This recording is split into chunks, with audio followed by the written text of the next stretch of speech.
Hi students, in the previous session we have seen some of the connective tissues, that is the bone, which is very rigid in nature and gives support to our body and which helps in the movements, and also it helps in the bending as well as in the movements of the organisms.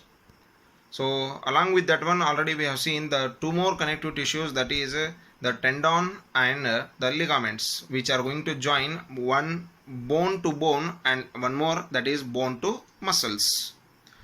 So here in our syllabus there is one more very important connective tissue is there, that is the areolar connective tissue.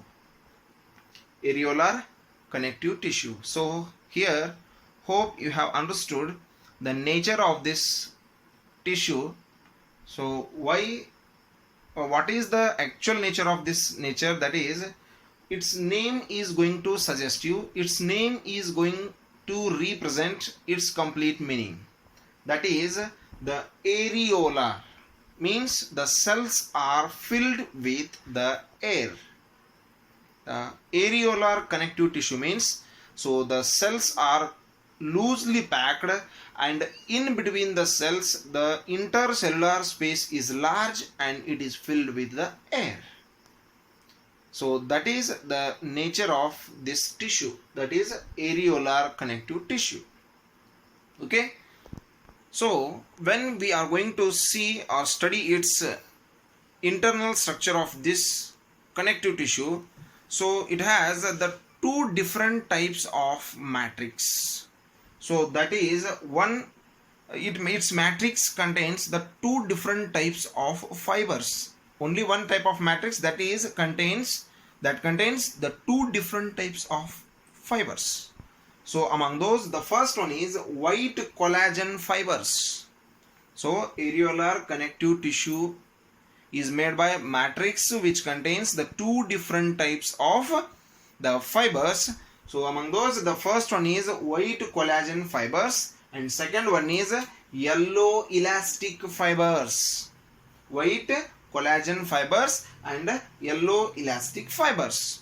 So along with this, and some other type of fibers are also there which are completely irregular in shape. So we can't identify the particular structure, nature, or the any other the nature or structure of the cell. So here that is the irregular shape. So those cells are called the fibroblasts. So the first one, so that is white collagen fibers and second one is yellow elastic fibers. So the third one, which is completely irregular, those are called the fibroblasts.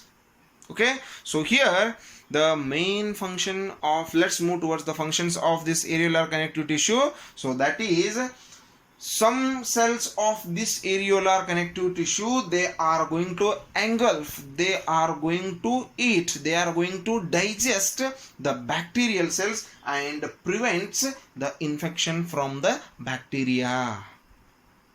So here some of the cells of this areolar tissue, they are going to involve in the engulfing or digesting of the bacteria and they will prevent the infection. Okay, so here the one more very important function of the areolar connective tissue. So here that is, so this tissue joints. So already we know that, the two different bones, so in the joints, so in the wrist, in the elbow, in the shoulder, we can see, so there are many joints like this in our body. So each bone is connected with the another bone with the help of a connective tissue that is called the ligament. Okay, that already we have studied in the previous class. And one bone is connected with the muscle with the help of the tendon.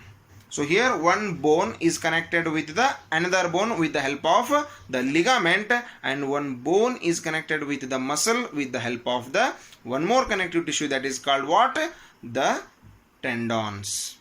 So here like that only, So our skin also connected or joined with the muscles. So here also we need, so these needs one adhesive materials which is going to connect the skin with the muscles. So here that is nothing but the areolar connective tissue. So this tissue is going to join the skin with the muscles. Okay, and here this organ, this tissue is going to fill the space between the organs. So in the organs, so if the space is empty, so that space will be filled by this areolar connective tissue. That's why this is distributed all over the body. So the empty space which is present around the organs, that will be filled by the areolar connective tissue. That's why it is considered as the tissue which is distributed all over the body. So here the this is present in the muscles, in the nerves, as well as in the blood vessels. So this tissue is present in the joints of the skin and muscles. It is present inside the organs. It is present inside the organs and fills the empty spaces. And again it is present in the muscles, in the nerves, as well as in the blood vessels. Okay, so this is the areolar connective tissue which is going to play a very important role in our body. So by the variety of the tissues which are present in our body, so the body is going to get more complexity. So that's why some easy functions that we can see in the simple multicellular organisms, those are not going to take place easily in the human beings. Okay, so this is about the areolar connective tissue, and regarding the next tissue we will discuss that one in the next session. Thank you and have a nice day.